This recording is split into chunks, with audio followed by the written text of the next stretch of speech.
কণ্ঠে কবিতায় শ্রীলেখা। আজকে আমার নিবেদন এক বিমূঢ় যুগের বিভ্রান্ত কবি জীবনানন্দ দাশের বনলতা সেন। হাজার বছর ধরে আমি পথ হাঁটিতেছি পৃথিবীর পথে, সিংহল সমুদ্র থেকে নিশীথের অন্ধকারে মালয় সাগরে। অনেক ঘুরেছি আমি বিম্বিসার অশোকের ধূসর জগতে, সেখানে ছিলাম আমি আরো দূর অন্ধকারে বিদর্ভ নগরে।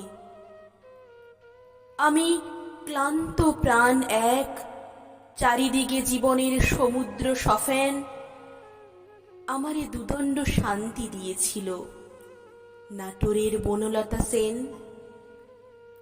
চুলতার কবেকার অন্ধকার বিদিশার নিশা, মুক্তার শাবস্ত্রীর কারুকার্য, অতি দূর সমুদ্রের পর হাল ভেঙে জেনাবিগ হারায়েছে দিশা। সবুজ ঘাসের দেশ যখন সে চোখে দেখে দারুচিনি দ্বীপের ভিতর, তেমনি দেখেছি তারে অন্ধকারে। বলেছে সে, এতদিন কোথায় ছিলেন?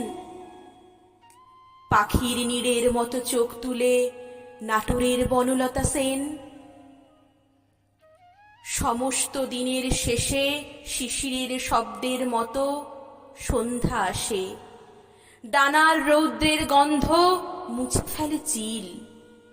পৃথিবীর সব রং নিভে গেলে পাণ্ডুলিপি করে আয়োজন, তখন গল্পের তরে জোনাকির রঙে ঝিলমিল।